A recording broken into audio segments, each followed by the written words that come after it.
సర్వమతాల ప్రతిబింబమే ఈ చర్చ్. హిందూ, ముస్లిం, క్రైస్తవ మతాల ప్రతిరూపమే ఈ చర్చ్. అదే మహబూబాబాద్ జిల్లా డోర్నకల్లోని చర్చ్. ఎన్నో ప్రత్యేకతలు, ఆసియా ఖండంలోని రెండో అతిపెద్ద చర్చిగా పేరుగాంచిన డోర్నకల్ సిఎస్ఐ చర్చిపై టీ న్యూస్ ప్రత్యేక కథనం చూద్దాం.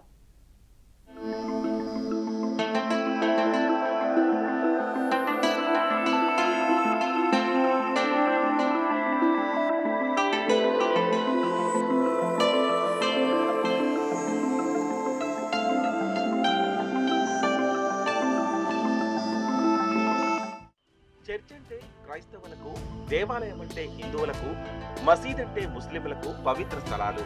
కానీ ఆ మూడు ప్రార్థనా మందిరాలను ప్రతిబింబించేలా, అన్ని మతాలను గౌరవించేలా నిర్మించిన ఆ చర్చ్ మహబూబాబాద్ జిల్లాకే ప్రత్యేక ఆకర్షణగా నిలుస్తుంది.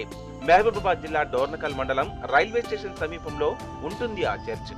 ఆసియా ఖండంలో మెదక్ తర్వాత రెండో అతిపెద్ద చర్చిగా పేరుగాంచింది. ఈ చర్చిని ఎఫీఫ్ అని చర్చ్ అని కూడా పిలుస్తారు.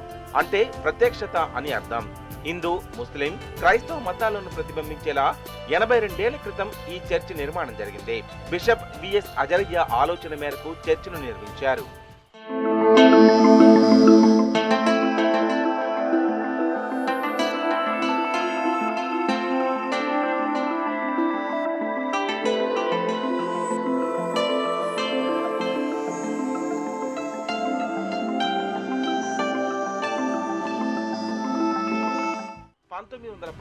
జనవరి 14న నాటి మద్రాస్ ఖండపు 5వ అధ్యక్షుడు హెన్రీ వైట్ హెడ్ చే పునాది వేయబడిన ఈ చర్చిను దాదాపు 24 ఏళ్ల పాటు నిర్మించారు. 1939 జనవరి 6న ప్రత్యక్ష పండుగ రోజు భారత సభాధ్యక్షుడు ఫాస్ట్ వెస్ట్ కట్ చేతుల మీదుగా త్రియేక దేవుని ఆరాధన కొరకు ప్రతిష్ఠించారు. Dornakal Tirunelveli Indian missionary society, India, Burma, Ceylon, Australia, America దేశాల్లోని స్నేహితులు ఈ చర్చి నిర్మాణంలో కీలక పాత్ర పోషించారు. ఈ చర్చి నిర్మాణంలోని ముందు భాగం నుంచి చూస్తే హిందూ దేవాలయాన్ని పోలి ఉండగా, మసీదులను పోలి ఉండేలా చర్చిపై భాగాన్ని డిజైన్ చేశారు. మసీదులను తలపించేలా 2 గుమ్మాలు, వాటిపైన గోపురాలతో చర్చి పై భాగాన్ని నిర్మించారు. హలో అండి, నా పేరు పీటర్ ములాకా. నేను డోర్నకల్లో పుట్టి పెరిగాను. సో ఈ చర్చ్కి చాలా పెద్ద హిస్టరీ ఉంది. బిషప్ అజయ్ గారు కట్టించారు. మేము పుట్టి పెరిగింది ఇదే ప్రాంగణంలో. ఈ చర్చ్కి ఉన్న మెయిన్ ప్రాధాన్యత ఏంటంటే 3 మతాల స్ట్రక్చర్ని తీసుకొని ఇది కట్టించారు. ముందు చూస్తే గోపురం లాగుంటుంది, అది హిందూయిజంని బేస్ చేసుకొని. దాని తర్వాత అక్కడ టోమ్ చూస్తేనేమో ముస్లిమ్స్కి చేసి, సెంటర్లో ఏమో క్రిస్టియన్స్కి సంబంధించినట్టు కట్టారు. అండ్ ఈ చర్చ్ త్రూ చాలా హాస్టల్స్ కూడా ఉన్నాయి. చాలామంది పిల్లలకి ఇక్కడ ఫ్రీ ఎడ్యుకేషన్ దొరుకుతుండే.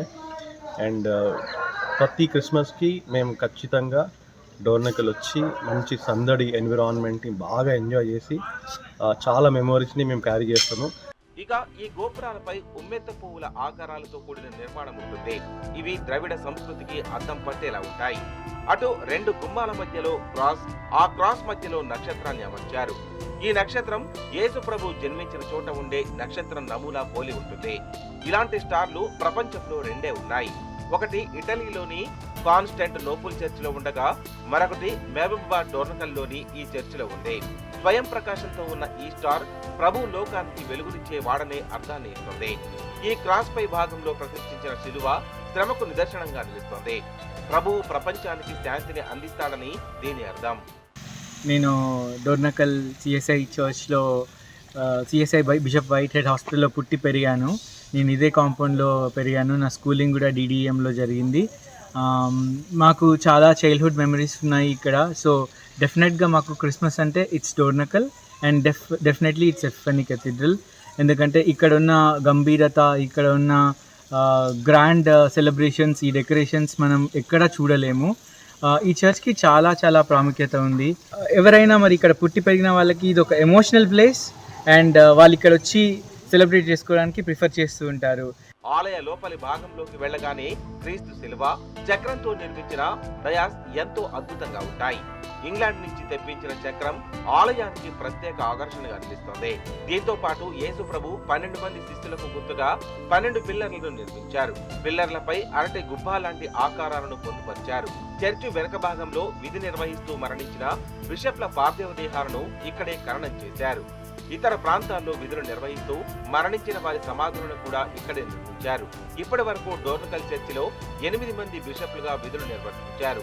మొదటి బిషప్ గా పనిచేసిన బిఎస్ అజరయ్య దంపతుల సమాధులను ప్రత్యేకంగా నిర్మించారు.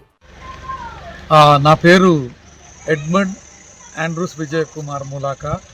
మరి మేము ఈ ఊర్లోనే పుట్టి ఈ ఊర్లోనే పెరిగి ఇక్కడే నేను ఇంగ్లీష్ మీడియం స్కూల్లో కూడా ప్రిన్సిపల్గా పనిచేసి రిటైర్ అయ్యాను. ప్రతి క్రిస్మస్కి మా కుటుంబం తరఫున అందరము ఇక్కడ కలుసుకొని మరి ఈ యొక్క మహాదేవాలయమును మరి మేము పురస్కరించుకొని ఈ యొక్క దేవాలయంలో ఉన్న ప్రత్యేకతలు మరి మేము ఎల్లప్పుడూ మర్చిపోలేము.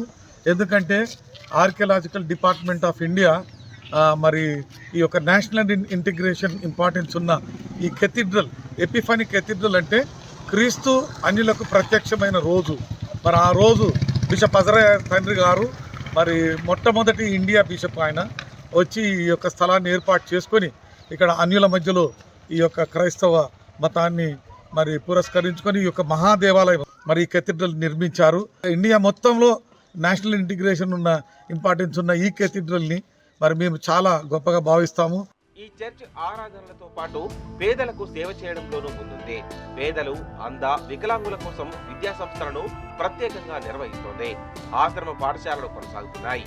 అంతేకాకుండా పండుగలకు పేదలకు బట్టలను పంపిణీ చేస్తూ వారి జీవితాల్లోనూ పండుగ వెలుగులను నింపుతోంది. ఇక ఈ నెల 25న క్రిస్మస్ ను పురస్కరించుకొని ఆలయాన్ని అందంగా అలంకరించారు. విద్యుత్ కాంతులతో వెలుగులు విరజిమ్ముతూ ఎంతో అద్భుతంగా కనువిందు చేస్తోంది డోర్నకల్ సిఎస్ఐ చర్చ్.